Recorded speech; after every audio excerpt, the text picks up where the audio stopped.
Hello friends, मैं हूं धर्मपाल पालीवाल और एक बार फिर से आपका स्वागत करता हूं हमारे यूट्यूब चैनल पृथक क्लासेस में। लास्ट वीडियो में हमने मॉडल्स के 4 मॉडल्स अपने पढ़े थे, कैन, कुड, शुड और must.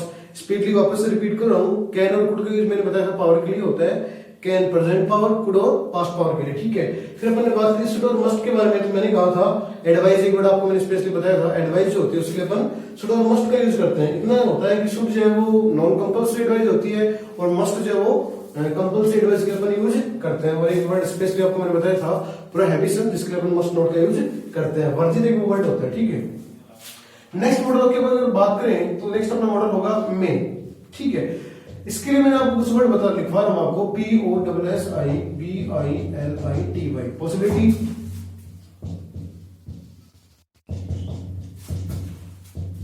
Probability, probability, wish, bless, curse. ये आपको कुछ वर्ड जो है वो याद रखने हैं। पहले हम बात करेंगे पॉसिबिलिटी एंड प्रोबेबिलिटी के बारे में। मैंने कहा था मोर पॉसिबिलिटी जो होती है, अधिक संभावना, जिसको अपन बोल सकते हैं 50% पॉसिबिलिटी। जब आपको सेंटेंस में 50% की पॉसिबिलिटी जो है वो दिखाई जाए, मतलब कोई भी आपने जो पॉसिबिलिटी एक्सप्रेस की है बाय योर सेंटेंस, और उस पॉसिबिलिटी के कंप्लीट होने के चांस, फुलफिल होने के चांसेस है, इफ दीज आर 50%, अगर वो 50% है तो वहां पे आपको यूज करना होता है मे का। There are clouds in sky. एक सेंटेंस है जो आपकी पॉसिबिलिटी की कंप्लीट होने के चांस उसको बताएगा, वो कितने परसेंट मतलब चांस है कंप्लीट होने के। There are clouds in sky, it blank rain today. There are clouds in sky, आकाश में क्या है? बादल। अगर बादल है तो चांस जो है बारिश होने के वो कितने परसेंट हो गया अपने आप? 50%। मोर पॉसिबिलिटी है, ठीक है। तो जब 50% चांस है बरसात होने के, क्योंकि आकाश में बादल है, तो मतलब आपको किसका यूज करना पड़ेगा? मे का, ठीक है। इट मे रेन टुडे, क्योंकि 50% पॉसिबिलिटी है बारिश होने की। मैं कहूं कि सोहन हैज worked hard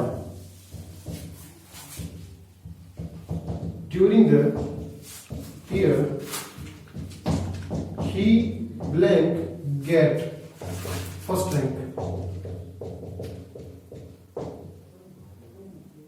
अब आप देख पा रहे हैं कि उसने जो पूरे साल भर परिश्रम किए, ठीक है, मतलब उसने पूरे साल भर जो है हार्ड, उसने मतलब वर्क हार्ड किया है, उसने पढ़ा है बहुत ज्यादा, तो उसकी 50% चांस होते हैं कि वो क्या कर ले, क्लास में फर्स्ट रैंक ले। क्योंकि वही नहीं, उसके साथ जो है क्लास में और भी बहुत सारे बच्चे जो होते हैं वो फर्स्ट रैंक के लिए हार्ड वर्क करते हैं, लेकिन क्योंकि साथ में वो भी कर रहा था तो 50% चांस उसके भी बनते हैं। जब ऐसी कंडीशन हो तो sure you have to use may as a model, you have to use may. आपको मॉडल के रूप में मे का यूज करना पड़ेगा, क्योंकि यहाँ पर भी आपके 50% चांस बन रहे हैं, इससे संभव पॉसिबिलिटी है इसको कंप्लीट होने की।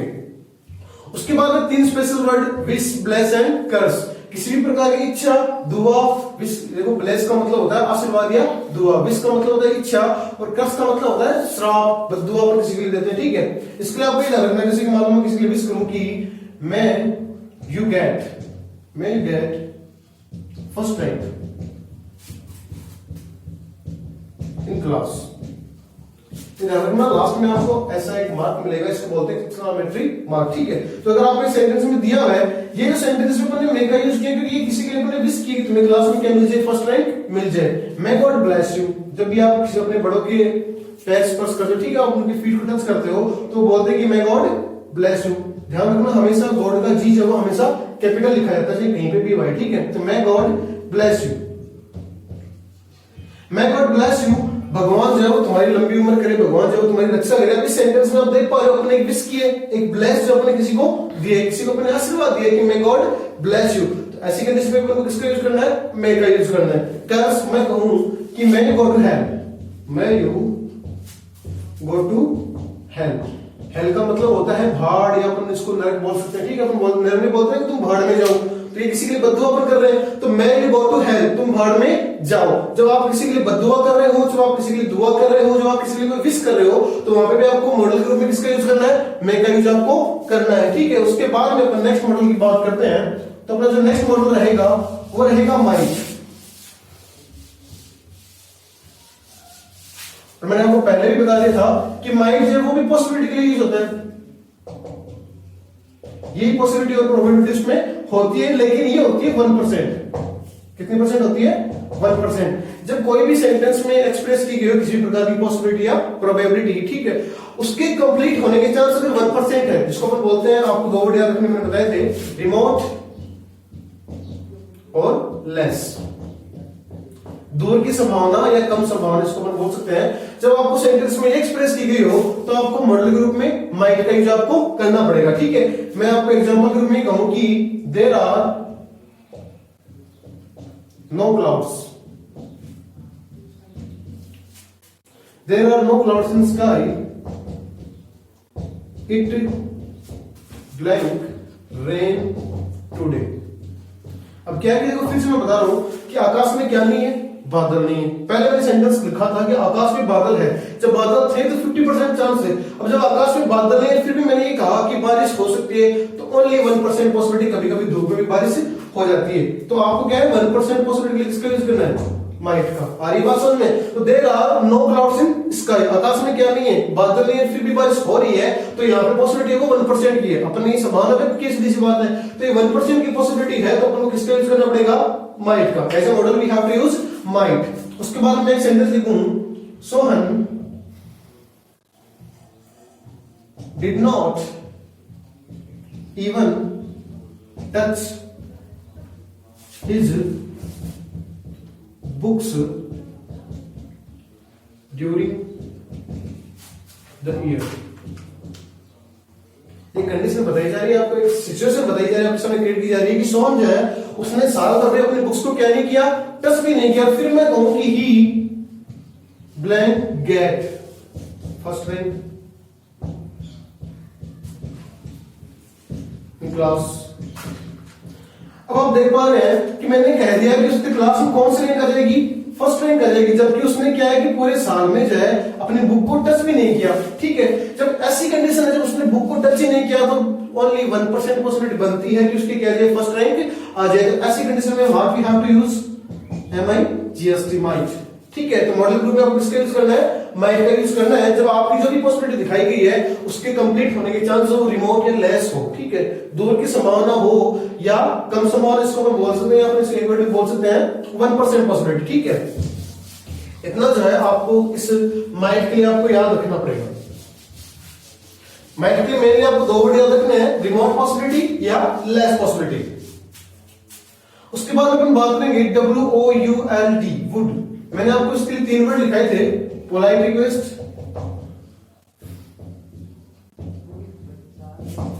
Past habit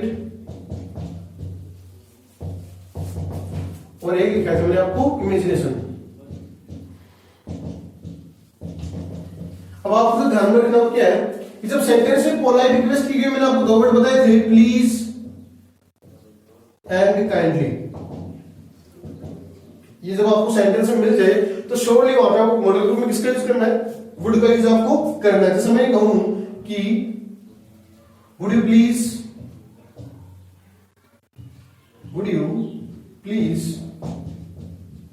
help me.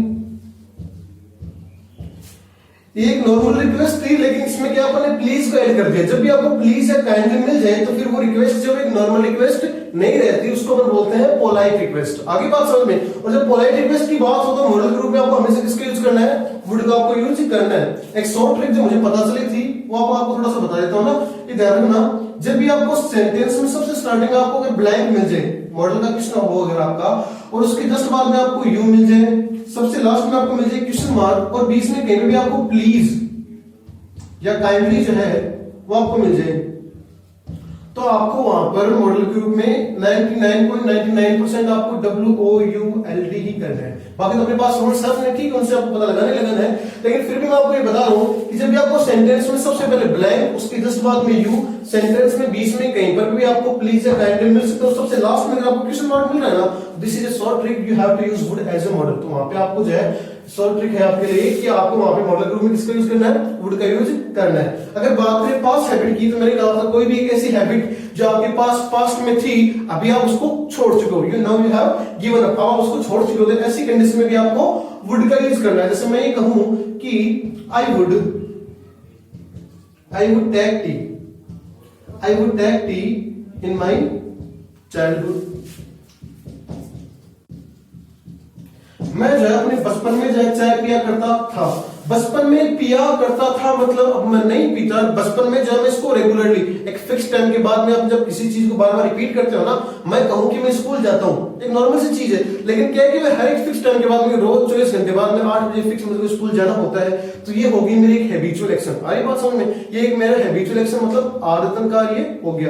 अब जब ये आदतन कार्य जो है जो पास्ट का हो जाए, तो वहां पे आपको किसका यूज करना पड़ेगा, मॉडल के रूप में वुड का यूज करना पड़ेगा। I would teach in schools in my youth, मैं अपने यूथ में जो है स्कूलों में पढ़ाया करता था। आ रही बात समझ में। उसके बाद में तो लास्ट बता इमेजिनेशन, इसके लिए मैं आपको एक नया सेंटेंस जो आपको बता रहा हूं, देखना यहां पे मैं लिखूंगा कि इफ, मैंने आपको पहले भी बताया था कि यहां पे आपको डबल क्लोज 2 सेंटेंस आपको मिलेंगे, और उन दोनों सेंटेंस में आपको क्या है कि एक सेंटेंस जो कंडीशन बताएगा और दूसरा सेंटेंस जब आपको रिजल्ट बताएगा। और मैंने कहा था जो कंडीशन वाला सेंटेंस उसको आप इफ से स्टार्ट करते लिखो, if I were A bird I would fly in sky. यहां पे आपको जिस चीज का ध्यान रखना है, मैंने एक तो देखो 2 चीज आपको बता रहा हूं, हमेशा इसकी स्टार्टिंग इफ या वेदर से होती है, मेनली आपको इफ से करनी है, ठीक है। सेकंड थिंग, चाहे आपका सब्जेक्ट जो है यहाँ पे कंडीशन वाले सेंटेंस में जहां पे आपको कंडीशन करने की, अगर मैं ये होता, अगर ये होता या वो होता, ठीक है, ऐसी कंडीशन जो कंडीशन वाला जो सेंटेंस है उसमें चाहे आपका सब्जेक्ट सिंगुलर हो चाहे प्लूरल हो, कुछ भी हो, इट इज ठीक है, लेकिन आपको हेल्पिंग रूप में फिक्स हेल्पिंग रूप, यहाँ पे आपको जो है ना हेल्पिंग के रूप में वर्ब का ही यूज करना है। First thing that you have to remember, ठीक है। सेकंड थिंग, मॉडल के रूप में अगर इमेजिनेशन वाला सेंटेंस है तो आपको किसका यूज करना है, वुड का। If I were A bird I would fly in sky, ठीक है, ये आपको ध्यान में रखना है। अगर मैं कहूं कि if I were the PM means prime minister, ठीक है।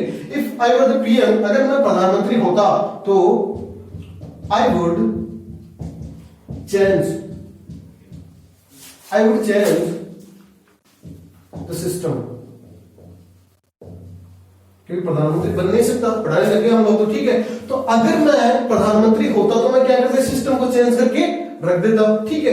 तो जब अब आपको पता है कि ये जो चीज है, ये जो मैंने पॉसिबिलिटी दिखाई है, इसके कंप्लीट होने के चांस 0% है, मतलब ये हो गया एक वर्ड में इमेजिनेशन। जब ऐसी कंडीशन को इसका यूज करना है, if I were the PM I would, ठीक है ना, आपको मॉडल के रूप में वुड का यूज करना पड़ेगा। अगर मैं प्रधानमंत्री होता तो मैं क्या करता, इस सिस्टम को चेंज कर देता। अगर मैं पक्षी होता तो मैं क्या करता, आकाश में उड़ता। एक चीज वापस आपको रिपीट कर रहा हूं, मतलब स्पेशल इस चीज का हमेशा ध्यान रखना कि यहाँ पे आपका सब्जेक्ट कुछ भी हो, अगर ये सेंटेंस है इमेजिनेशन का और आप मॉडल के रूप में वुड का यूज करने वाले हो, तो ये ध्यान रखना कि इस सब्जेक्ट के साथ में यहाँ पे चाहे आपका सिंगुलर सब्जेक्ट हो चाहे प्लूरल सब्जेक्ट हो, with both subjects you have to use verb. दोनों सब्जेक्ट के साथ में जो है आपको वर्ब का ही यूज करना है, ठीक है। यहाँ पे कंफ्यूज मत हो जाना कि if I was a bird, ऐसे मत करना, क्योंकि यहाँ पे अपन टेंस का नहीं कर रहे हैं, यहाँ पे एक इमेजिनेशन वाला सेंटेंस है, ठीक है। इस चीज को आपको ध्यान में रखना है। उसके बाद में अपनी जो लास्ट मॉडल थी विल और सेल, उसके बारे में अपन डिस्कस करते हैं। तो मैंने आपको एक कहा था विल और सेल के लिए मैंने आपको एक वर्ड बताया था डिटरमिनेशन, याद होगा आप लोगों को। चलो देखते हैं, अगर बात करें विल और सेल की, तो मैंने कहा था कि विल और सेल, सबसे पहले अपन ये डिस्कस करेंगे कि विल और सेल जो है वो फ्यूचर सिंपल की भी हेल्पिंग वर्ब होती है। अब इसमें आपको जो ध्यान रखना हो, क्या ध्यान रखना है कि विल और सेल जो है ये दोनों मैंने अपने फ्यूचर सिंपल में आपने अगर पढ़ा है नहीं पढ़ा तो मैं अभी बता रहा हूं कि यहाँ पे अपने जो पर्टिकुलर सब्जेक्ट होते हैं 7 बाकी और अदर किसी का भी आप नाम किसी का भी हो सकता है, ठीक है। तो आई और वी जो होता है, आई एंड वी, उसके साथ में अपन यूज करते हैं सेल का, और जो बाकी जितने भी बच गए ना O T H E R S others, उनके साथ में किसका यूज करते हैं, विल का यूज करते हैं। अभी अपन पढ़ रहे हैं मॉडल्स, तो मॉडल्स में जो है ये अपोजिट हो जाएगा, ठीक है। मॉडल्स में अपोजिट हो जाएगा, मतलब सेल के साथ में तो अपन बाकी अदर्स का करेंगे और विल के साथ में अपन किसका यूज करेंगे, आई एंड वी का। कंफ्यूज मत होना, इनको देख करके समझ में ध्यान में रखना कि ये जो है मॉडल्स में टेंस का अपोजिट होगा, मतलब ये ध्यान रखना आई विल वी विल, ठीक है। और बाकी अदर्स के साथ में ही सेल, यू सेल, वी ऐसे हो जाएगा, ठीक है। ये ध्यान रखना, आई वी के साथ में अपन को विल का यूज करना है इन मॉडल्स, ठीक है। अब हम बात करते हैं इनका यूज होता है किसके लिए। मैंने आपको एक वर्ड बताया था DETERMINATION, डिटरमिनेशन। साथ में वर्ड्स को भी याद करते जाना, ये जो मीनिंग्स है याद करोगे तब याद होगी, वरना बोलने में स्पोकन में तो आप लोग सीख जाओगे, लिखने में आपको दिक्कत आएगी, ठीक है। तो इन मीनिंग्स को भी आप याद करते चलना। तो डिटरमिनेशन की अपन बात कर रहे हैं, मैंने कहा डिटरमिनेशन का मतलब होता है दृढ़ निश्चय, प्रतिज्ञा, शपथ, जिसको अपन एक वर्ड में बोल सकते हैं। तो डिटरमिनेशन जो है वो अगर आपको सेंटेंस में एक्सप्रेस की गई हो, मैंने पहले भी आपको बताया था, वापस से रिपीट कर रहा हूं कि जब आप किसी प्रकार के दुख में होते हो या जब आप इन एंगर और इन ग्रीफ, ठीक है, तो आप कोई ना कोई डिसीजन लेते हो अपने उस एंगर पे, अपने एंगर पे जो होता है उस पे काबू पाने के लिए, अपने दुख को कम करने के लिए। तो वो जो डिसीजन होता है वही क्या होता है, डिटरमिनेशन होता है, ठीक है। होता क्या है कि उस डिटरमिनेशन के आपको मॉडल्स के रूप में विल और सेल का यूज करना है। ये ध्यान रखना, अगर आपका जो सब्जेक्ट है वो आई और वी है तो आपको यूज करना है विल का, अदर्स है तो आपको किसका यूज करना है, सेल का, ठीक है। एक एग्जांपल में लिखता हूं कि आई विल, दो वर्ड जो आपको और बता रहा हूं कि आपके सेंटेंस जो है उसको डिटरमिनेशन कैसे मिलेगा। जैसे एक वर्ड होता है कि श्योरली, एक होता है सर्टेनली। अब देखना, श्योरली और सर्टेनली दो वर्ड जो है ना, इसका मतलब अपने बोल सकते हैं पक्का पक्का, अपने नॉर्मली बोलते हैं ना कि कल मैं पक्का पक्का ये काम कर लूंगा, ठीक है। इस बार हिंदी में इसको बोल देंगे निश्चित रूप से, ठीक है। निश्चित ही जो है इस बार मैं क्लास में फर्स्ट रैंक ले आऊंगा। इसमें मैं कहूं कि आई ब्लैंक SURELY, श्योरली। ये श्योरली है ना, ये सेंटेंस में बता रहा है कि ये मेरा डिसीजन है और इस बार तो मैं इसको कंप्लीट मतलब फुलफिल कर ही लूंगा। आई blank surely gate first rank in class. इस बार जो है मैं श्योरली जो है क्लास में क्या करूंगा, फर्स्ट रैंक लेके आऊंगा। जब श्योरली जो वर्ड है ये बता रहा है कि आपने डिसीजन लिया है, चाहे आप दुखी होकर के लिए हो, चाहे आपने गुस्से में लिया हो, लेकिन हो सकता है आप फेल हो गए हो, ठीक है। आपको लगता है कि नहीं इस बार तो मैं फेल हो गया, अब की बार जो है मैं फर्स्ट रैंक लेके आ जाऊंगा। तो ये जो आपका डिसीजन है, ये डिसीजन आपका एंगर और ग्रीफ की वजह से हुआ, और ये जो डिसीजन है वो है एक डिटरमिनेशन, वो एक ओथ है, ठीक है। जब आपकी ये प्रतिज्ञा है तो यहाँ पे आपको सब्जेक्ट मॉडल के रूप में विल और सेल का आपको यूज करना पड़ेगा। ध्यान में रखना, अगर आपका सब्जेक्ट आई और वी है तो आपको यहाँ पे यूज करना है विल का। टेंस और मॉडल में बिल्कुल भी कंफ्यूज मत हो जाना। आप लोग कभी भी ये मत कर देना कि आई के साथ अगर आपने सेल का यूज कर दिया तो फिर ये जो है टेंस का सेंटेंस बन जाएगा, मॉडल का नहीं रहेगा। ध्यान रखना इस चीज का। I will surely gate first rank in class, मैं जो है क्लास में फर्स्ट रैंक लेके ही आऊंगा, ठीक है।